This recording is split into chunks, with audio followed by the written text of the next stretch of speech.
Close your eyes for a moment and imagine yourself walking through a quiet field under an immense night sky. There is no noise, no distractions, just you and a subtle echo, almost imperceptible, rising from within. That echo is what remains when all other voices fade. It's what's left when life slows down, when the hands that used to reach out to you disappear, and the world seems to move on without noticing you. Maybe you're there right now, feeling this strange emptiness. Maybe you're wondering why, even surrounded by people, responsibilities, and messages lighting up your phone, there's a silence inside you that no external sound can reach. A silence that doesn't vanish with company or with noise. A silence that feels ancient, as if it's been with you since birth. What if I told you that this silence is not a punishment? That this emptiness is not absence, but a calling?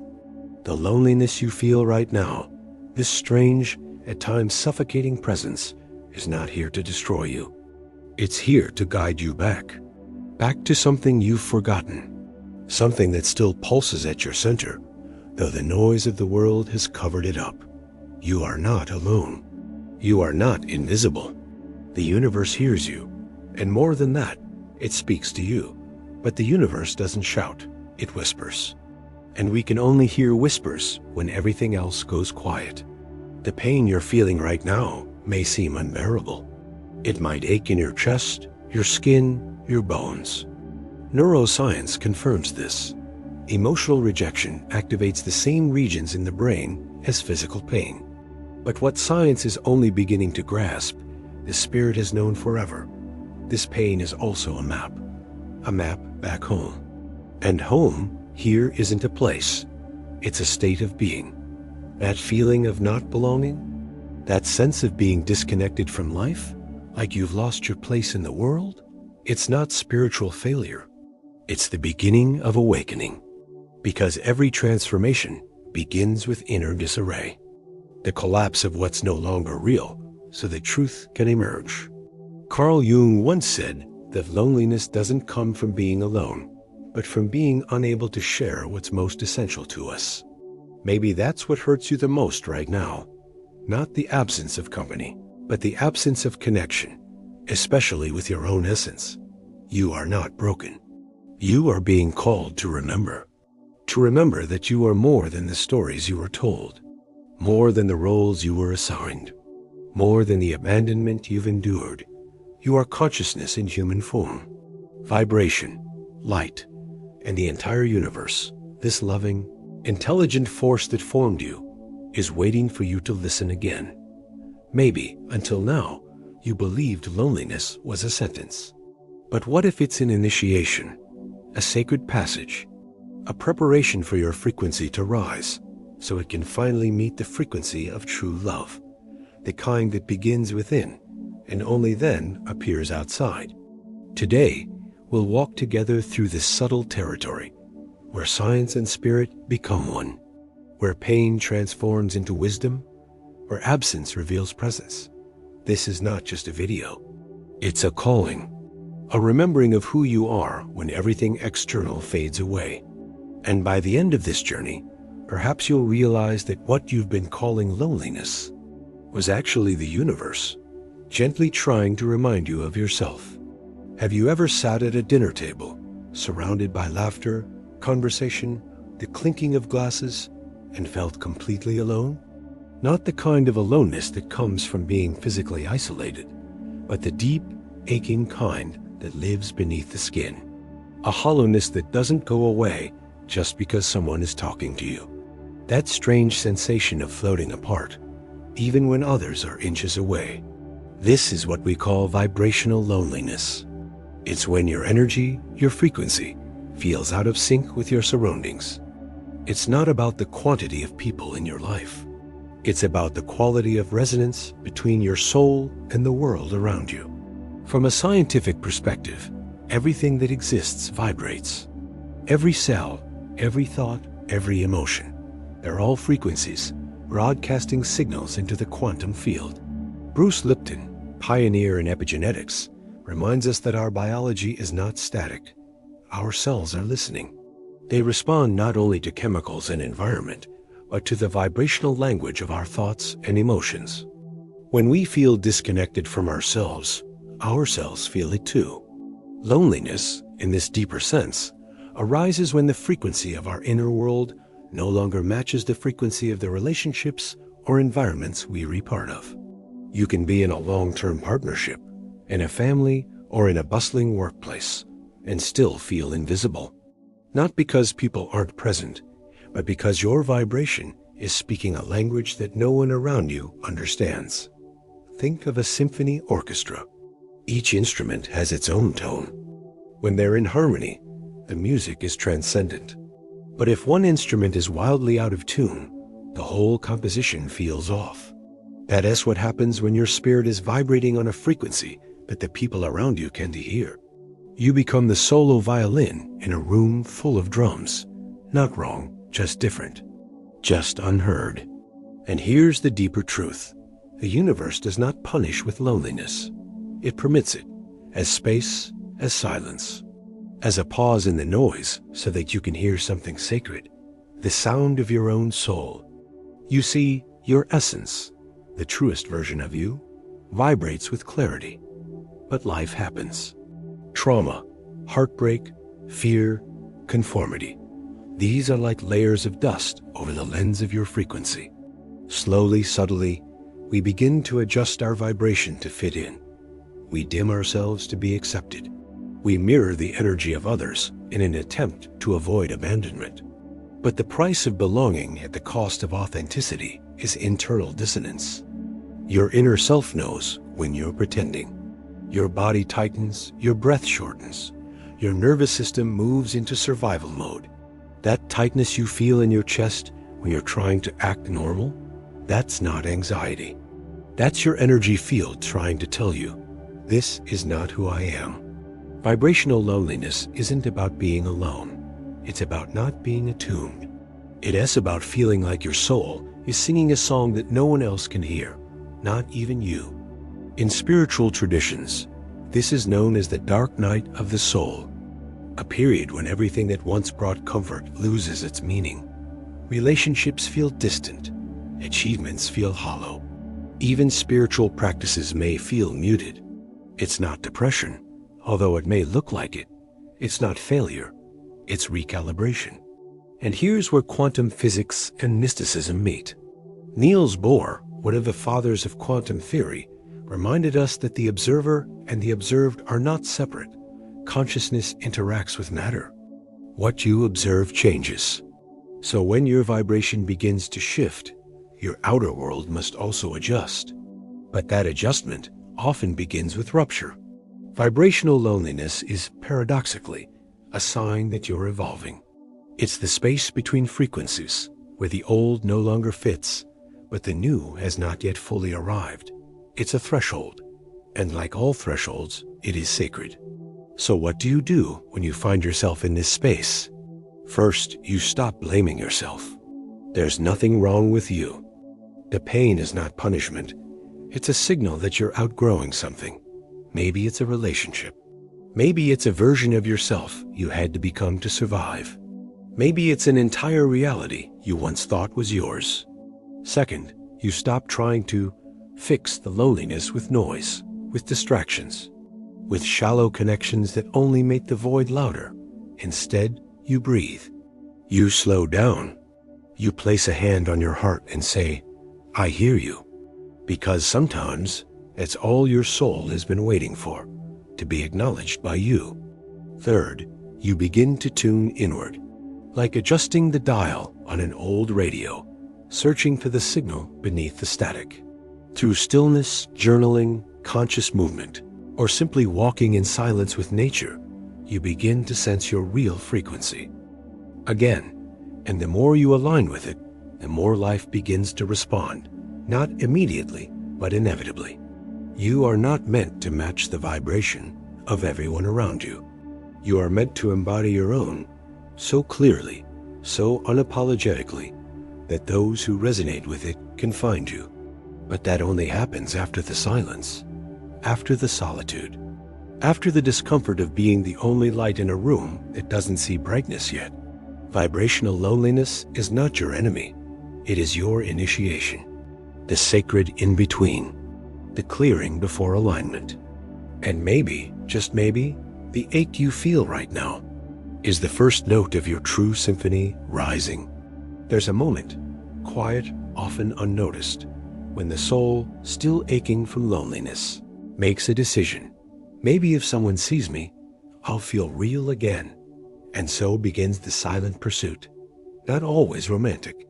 Sometimes it's the search for approval from a boss, affection from family, validation from strangers, or comfort in overworking and overstimulating.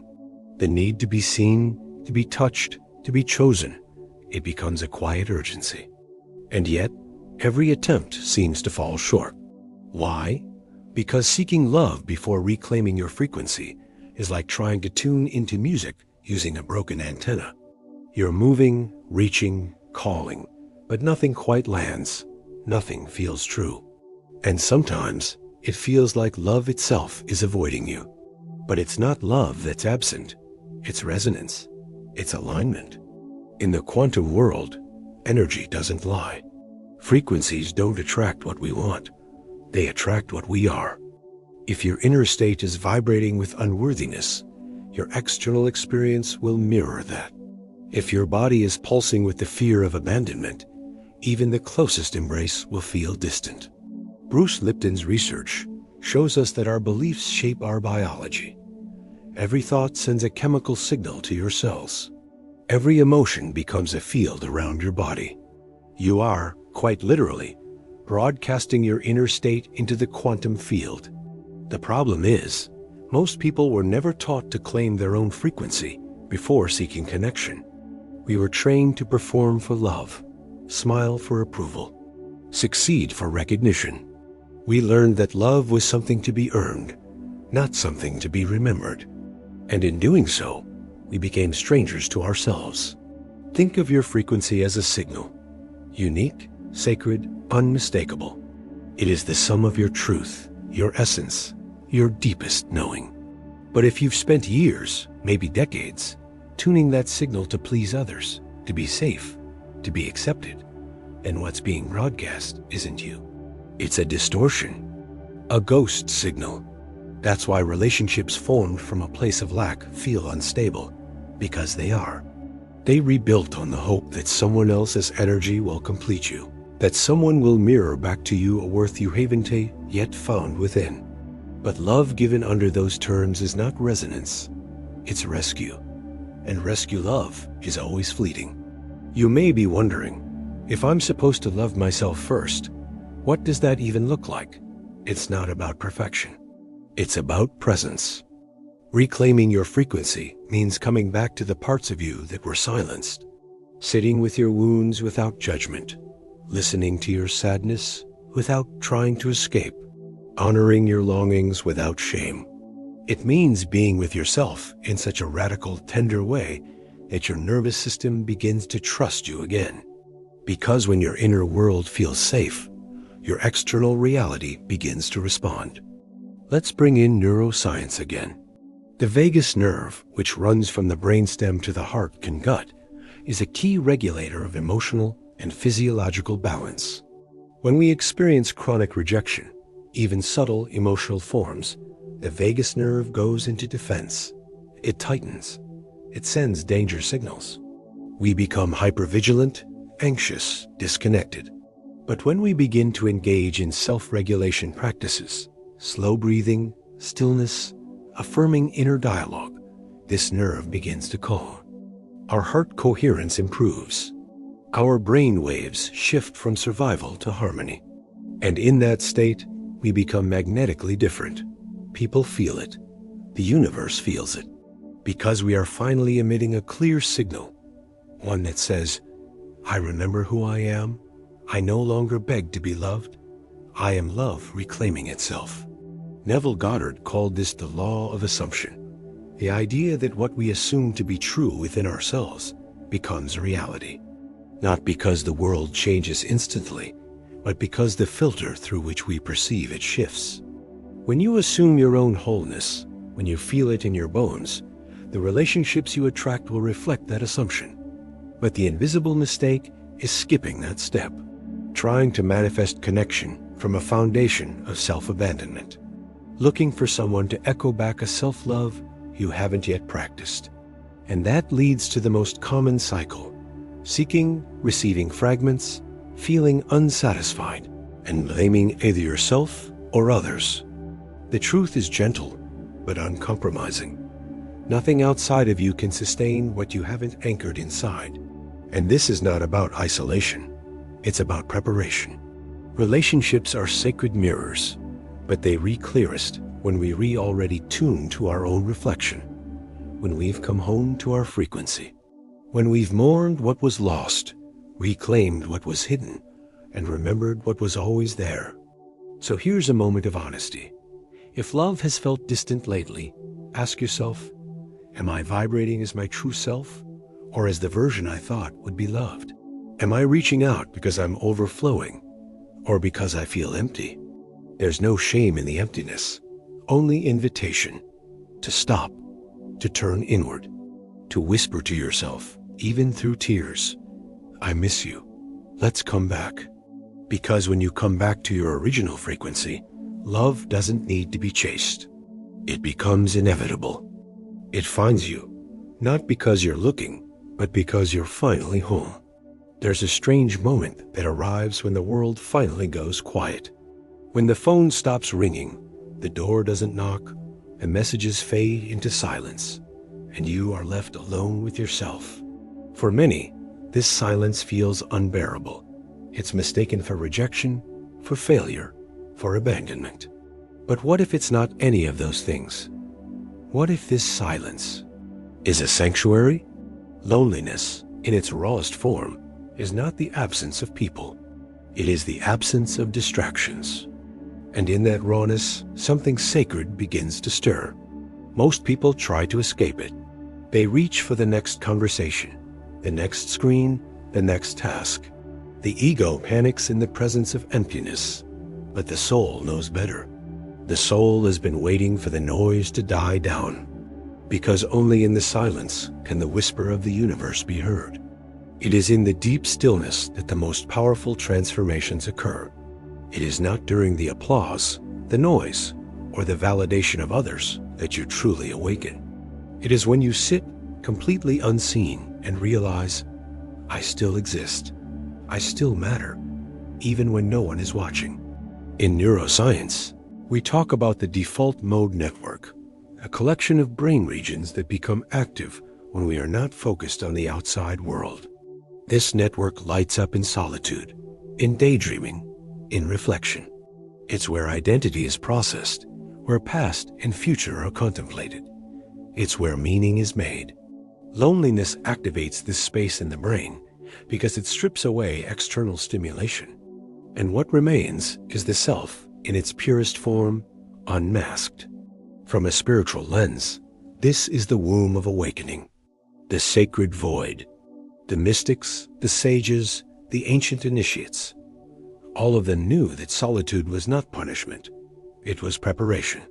Jesus went into the desert. Buddha sat beneath the Bodhi tree. The shamans journeyed into the forest. Each of them entered a sacred silence to hear something deeper. Because the divine does not compete with noise. It waits, patiently, until you are ready to listen. And in that space, something unexpected happens. At first, the mind protests. It says, this shouldn't be happening. Why am I alone? Why doesn't anyone call? Did I do something wrong? The ego tells stories of victimhood, of abandonment. But those stories begin to crumble in the absence of response. And beneath them, you find something else. Truth. You discover the parts of yourself you abandoned long ago. The child within who never felt enough. The voice that was silenced for being too much. The dreams that were dismissed because they didn't fit the mold. In the quiet, they all return, not to haunt you, but to be reclaimed. And that reclamation, it is holy. There's a phrase from the mystic poet Rumi that says, don't turn away. Keep your gaze on the bandaged place. That's where the light enters you. Loneliness, when fully faced, becomes a sacred mirror. It shows you the places still waiting for your love, the wounds still hoping to be seen. The beauty you forgot was yours. This is why the universe often speaks loudest in loneliness, not because it has abandoned you, but because it is finally able to reach you. In the stillness, your vibration is raw and unfiltered, and that vulnerability becomes a conduit. You begin to receive, not through words, but through sensation, intuition, synchronicity. A song lyric at the perfect moment, a memory that returns with new meaning, a sudden wave of peace with no clear source. These are not coincidences, they are messages, and you become the receiver. Greg Braden speaks of the heart-brain connection, the coherence between your emotional state and your neurological patterns. When you drop into deep stillness, your heart begins to emit a frequency of openness. That signal, that electromagnetic field, becomes stronger than any thought. And in that coherent state, you become a tuning fork for divine insight. But here's the counterintuitive part. The insights don't come when you demand them. They come when you surrender. When you stop asking, "Why am I alone?" and start whispering, "What is this moment trying to teach me?" Because loneliness is not a verdict. It's a vessel, a container designed to hold your becoming. There's an ancient Taoist concept called Wu Wei, which translates to effortless action. It teaches that the most powerful movements often arise from stillness. The river does not force its flow. The seed does not scream to sprout. They trust the silence, the darkness, the waiting. So too must we in our lonely seasons. And when you stop resisting, the silence becomes warm. Not empty, but full. Not absence, but presence. You begin to sense something with you. A field, a force, a breath behind your breath. Call it spirit. Call it God. Call it the universe. It doesn't mind. It's not concerned with names. It's only concerned with remembrance. And slowly, what once felt like isolation transforms into intimacy. With yourself, with the divine, with life. You begin to realize, I was never alone. I was just being emptied of distractions so I could be filled with truth. So next time the silence comes, don't rush to fill it. Sit with it. Ask it questions. Let it unravel you. Let it teach you. Because within it lies the most sacred conversation you'll ever have. And maybe, just maybe, this loneliness you've been fighting is actually the voice of the universe, finally speaking loud enough to be heard. Imagine standing before a mirror, not to fix your hair, not to check your expression, but to look, truly look, into your own eyes. What would happen if, instead of rushing through this daily act with mechanical indifference, you paused? What would happen if you treated that mirror as sacred space, a portal not of vanity, but of remembrance? This is the foundation of the practice we now step into, the mirror of conscious presence. At first glance, it seems too simple. How could merely gazing at your own reflection create transformation? But this is where the mystery lies, in the simplicity that opens gateways, in the ordinary ritual that becomes extraordinary through intention. Science confirms that the human brain is wired for recognition. When you see a familiar face, especially your own, neural pathways in the fusiform gyrus activate, decoding emotional expression, subtle muscle shifts, and identity affirmation. This is not superficial. It is primal. The mirror is a tool through which the brain validates existence. But when approached with sacred presence, it becomes something far more powerful, a tool of realignment. Let's begin here. Find a mirror in a quiet space. Not the fluorescent-lit mirror of a rushed morning, but one where the light is soft, where silence is respected. Sit or stand comfortably. Breathe. Then, without adjusting anything, look into your eyes. Hold the gaze. Stay with it. The first minute may feel awkward. The ego might resist. Your inner critic may emerge, pointing out flaws, deflecting attention, making jokes to distract from the intensity. That's expected. It's your survival mind trying to maintain control. Let it speak, but do not respond. Instead, breathe deeper. With each inhale, soften your shoulders. With each exhale, drop your attention into your heart. Continue looking, not at your appearance, but into the depths behind your eyes. Look as though you are remembering someone you once loved but forgot. Because in truth, you are. You are meeting the one within you who has waited patiently through years of rejection, disappointment, abandonment, not from others, but from yourself.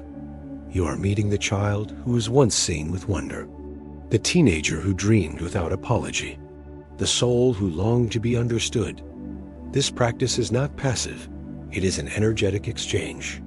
As you hold your gaze, oxytocin, the bonding hormone, begins to release. This is the same chemical that forms attachments between lovers, parents, and children. But here, it is used to reconnect you to you.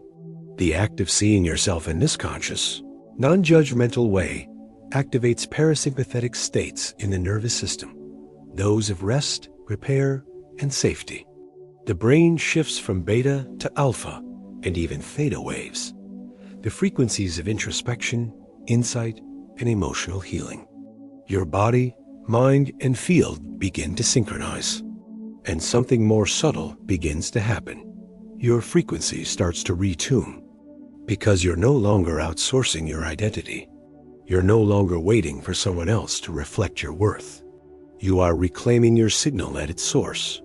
In spiritual terms, this is self-witnessing. It echoes the practice of self-inquiry in Eastern philosophy, particularly in the teachings of Ramana Maharshi and Munji, who guide seekers to ask, "Who am I, really?" This question is not meant for the mind to answer, but for the soul to awaken through direct presence.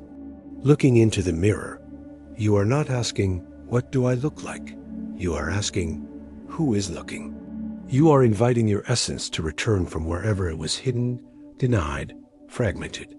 This may evoke emotion. Tears may come. A sense of grief, even. This is not a failure. It's a breakthrough. It's the unraveling of the hardened shell built through years of neglect and survival. And behind that shell is tenderness, is clarity, is truth.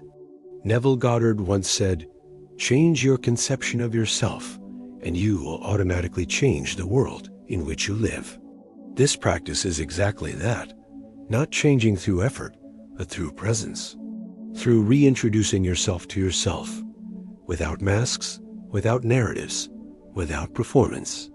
You may begin to notice patterns, a sudden realization about how often you avoid your own gaze, how deeply you've relied on others to tell you who you are, how much of your love has been conditional, even with yourself. This is the medicine, because awareness precedes healing.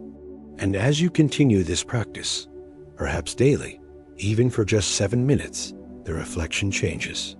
Not because the image shifts, but because you do. Your energy softens. Your frequency steadies. You begin to emit coherence. The universe, always listening, begins to respond.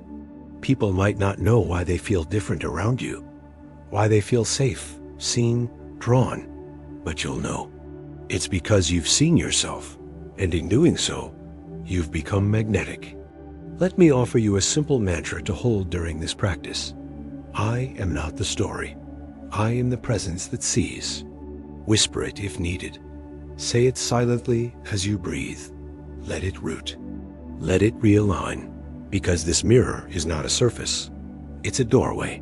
And what you find on the other side is you, whole, radiant, returned. Step outside on a clear night. Look up. Among the countless points of light scattered across the black tapestry of space, there's always one star, brighter or more isolated than the rest, catching your eye. You might not know its name. You might never reach it, but you see it. And in that moment, its light, born perhaps millions of years ago, finds you. Across galaxies, across silence, across darkness. This is not just astronomy. This is metaphor, because maybe that star is you. In moments of loneliness, we often feel like that, distant, unnoticed, adrift in a vast emotional night. We believe our light is small, our efforts unseen, our presence irrelevant. But the truth is far more profound. The star that shines alone in the dark is not forgotten. It is being witnessed, not always by those nearby, but by eyes and hearts we may never even know. Let's expand this image. A star does not choose where in the sky it appears. It does not control who sees its glow. It does not chase recognition. It simply radiates, because that is its nature. Its brilliance is not conditional on applause. It does not flicker brighter when watched. It shines because it cannot not shine. This is the invitation loneliness extends to you. To keep radiating. To remain faithful to your light, even when no one is there to witness it directly. Because every act of presence, every moment of truth, every heartbeat in integrity, it emits a signal, a frequency, and that frequency travels. Quantum physics supports this. Every atom, every vibration has an influence. The field, as described by physicists like David Bohm and Max Planck, is a sea of interconnected consciousness. Nothing is isolated. Nothing goes unnoticed in the field. When you think a loving thought, when you act from compassion, when you meditate in silence or weep in truth, the field feels it. It registers. It responds. You are not invisible. You are being received in places beyond your knowing. But here's the paradox. The human mind craves immediate feedback. We want to be seen now. We want connection to arrive on our timeline. When it doesn't, we assume something's wrong. We question our path, our worth, our purpose. Yet, like the star, your timing is cosmic, not calendar-bound. The light you emit today may reach someone's heart when they need it most, years from now. The words you whisper to yourself in healing may ripple through your lineage, your community, even through souls who never meet you. You are participating in a vibrational ecosystem, one that transcends time and space. And yes, there are moments when this knowledge is not enough. When the pain of solitude feels heavier than philosophy. When the longing for human touch outweighs the wisdom of metaphors. That, too, is sacred. That hunger is not a flaw. It's proof of your aliveness. Stars burn because they are alive. Their fire is sustained by the tension between inner collapse and outward expansion. Just like you, the spiritual path does not promise comfort at every step. It promises clarity. And clarity often arrives in darkness. Think of this. From Earth, we can't see stars in the daytime, not because they disappear, but because the light around us overpowers them. It's only in the darkness that their brilliance becomes visible. Your loneliness is that darkness. And your inner truth, often hidden by the noise of a busy life, becomes undeniable in its presence. Florence Scovel Shinn once said, "Faith knows it has already received and acts accordingly." So let this be your act of faith, to keep shining not for recognition, but because you know the light within you is real and eternal. Carl Jung spoke of the individuation process, the path toward becoming who you truly are. It's not a group activity. It's a journey walked largely alone, through dreams, symbols, crises, and quiet breakthroughs. The star, then, becomes the perfect symbol, solitary, constant, burning not for the world, but from the world within. You are not lost in the dark. You are the light in the dark. So here is a visualization for you, a daily practice to embody this metaphor. Each evening, before sleep, close your eyes and picture yourself as a star, high above the world, surrounded by vast space. Feel the silence, the stillness, and then begin to radiate. Not trying to push your light outward, just letting it expand naturally. See it spreading across distances, touching hearts, soothing minds, awakening forgotten dreams.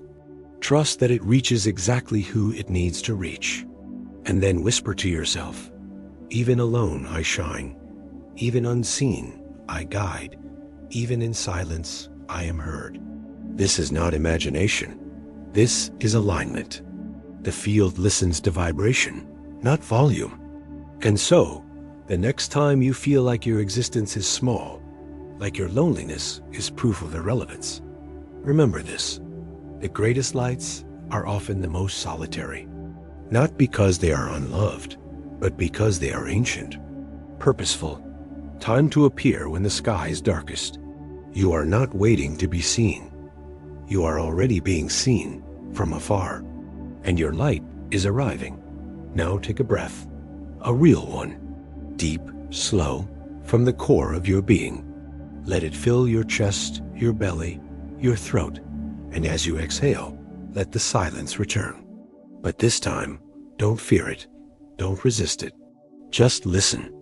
Because after everything we've walked through together, the ache of disconnection, the sacred unraveling of your illusions, the mirror that reflected your forgotten essence, the light that shone through your darkness, what remains is this: a quiet so full of truth, it hums. This is not the same loneliness you felt before. It's not the emptiness that once felt like punishment. It's spaciousness now, a stillness that holds you, a silence that listens back. The journey through loneliness isn't linear. It's cyclical. Like the moon, you will wax and wane. There will be nights when your heart feels full, luminous with clarity, alive with presence. And there will be nights when the shadows creep back in, whispering old doubts, reactivating old wounds. That's part of being human. That's part of being cosmic. You are both. Flesh and frequency, bone and breath, stardust and story. But now you are different. Not because your life has magically changed, but because you have. You've remembered. You've reconnected. You've reclaimed the most important relationship of all, the one between you and your essence. That is what changes everything. When you stop chasing love and begin embodying it, when you stop filling silence with noise and start letting it speak, when you stop begging the world to see you and start seeing yourself, the world responds, slowly, subtly, but powerfully. Your frequency sends out a new signal, one that says, I am here, I am whole, I am ready. And those who are meant to hear it will. This is not manifestation in the way it's often sold, not instant rewards, not false promises of perfection. This is spiritual physics, resonance, coherence. You attract what harmonizes with your truth. And now that your truth is clear, everything begins to align accordingly. But more than attracting others, you've done something even more important. You've anchored into yourself. You've become a sanctuary. And in a world addicted to distraction, that is revolutionary. So where do you go from here? Not outward, not forward, but inward and deeper.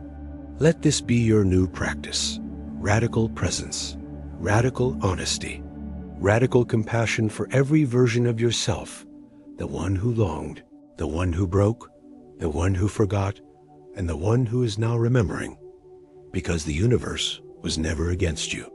It was always clearing the space for this homecoming. It had to remove the noise so you could hear the song. It had to silence the crowd so you could recognize your own voice.